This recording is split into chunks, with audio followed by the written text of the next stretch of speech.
T'as vu qui vient pour le thé? Oui, mon neveu voulait que je lui demande un autographe. Qui? François Pinard. Qui veut l'escorter jusqu'ici? Moi.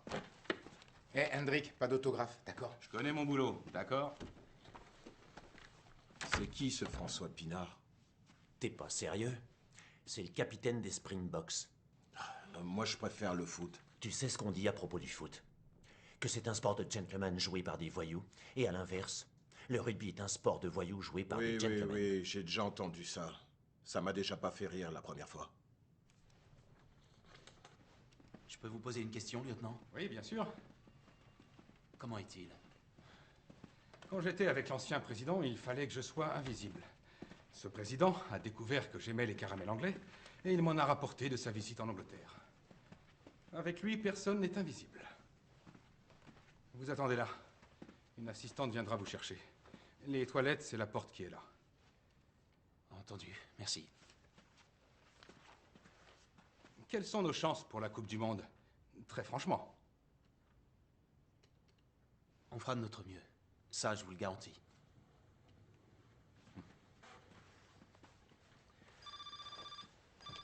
Bureau du président.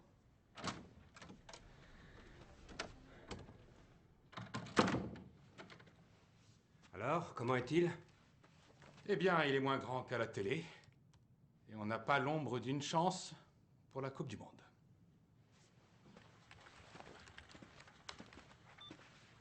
Bureau du président. Vous avez des documents? Oui. Sont prêts les volants. Tu es con? Je vous remercie. De rien. Monsieur Pinard, par ici, s'il vous plaît. Président. Oui, je vous la passe. Entrez. François, quel grand honneur. Je suis très heureux. Merci d'être venu d'aussi loin pour me voir. Oui, merci de m'avoir invité, monsieur le président. Alors, dites-moi, François, comment va votre cheville? Ma cheville? J'ai appris que vous avez été blessé. Elle est guérie? À vrai dire, on joue toujours plus ou moins blessé, quoi qu'il arrive. Ah oui. Dans le sport comme dans la vie, hein? Oui, monsieur. Mais asseyez-vous. Et mettez-vous là. La lumière de face me fait mal aux yeux. Madame Britz, vous êtes la lumière qui illumine mes jours. Oui, monsieur. Madame Britz, je vous présente François Pinard, capitaine des Springboks. Aangename kennis. Puis-je vous servir, monsieur? Non, non, non. Si vous me permettez, je le ferai moi-même. Merci infiniment, Madame Britz. Comment aimez-vous votre thé, François? Avec du lait, s'il vous plaît. Les Anglais nous ont apporté beaucoup de choses, y compris le rugby. Mais le thé l'après-midi est sans nul doute la meilleure. Tenez. Merci, monsieur. Vous avez un travail très difficile, n'est-ce pas? Moi? Je suis dans le commerce. Capitaine des Springboks. C'est très difficile, ce travail.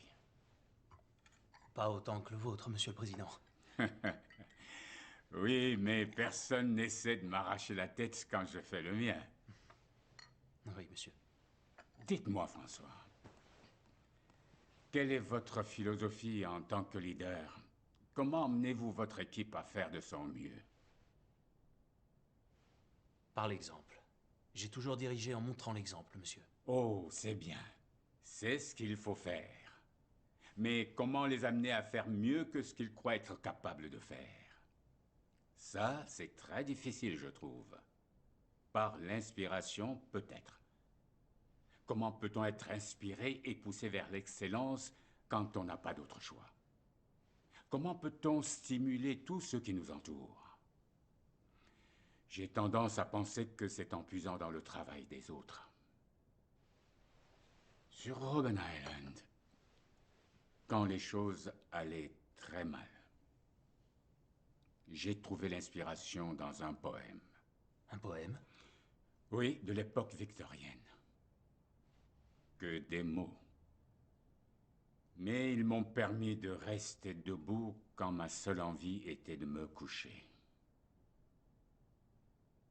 Mais vous n'avez pas fait tout ce chemin pour entendre un vieil homme tenir des propos qui n'ont pas grand sens. Non, au contraire, Monsieur le Président.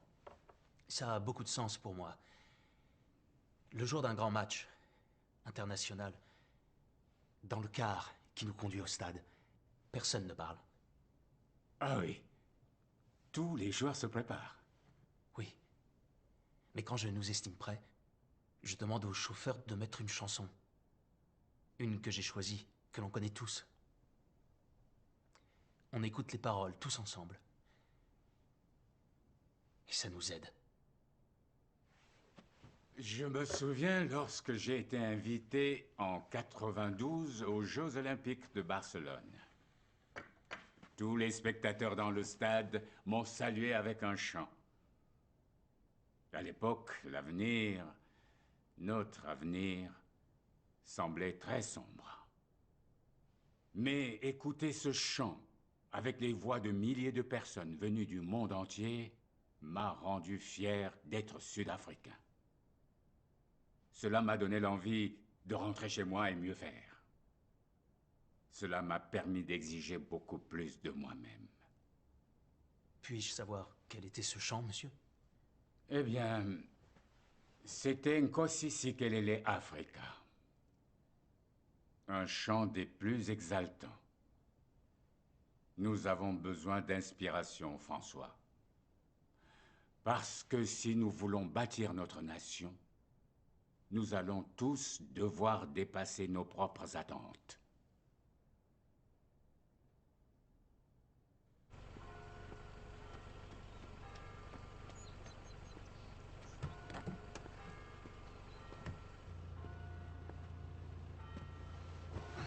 Alors, comment il est? Il est... Je crois que j'avais jamais rencontré quelqu'un comme lui. Oui, j'espère, mais qu'est-ce qu'il voulait?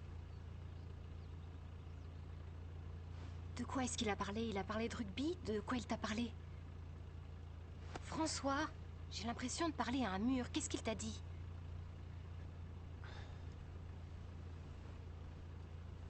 Je crois qu'il veut qu'on gagne la Coupe du Monde.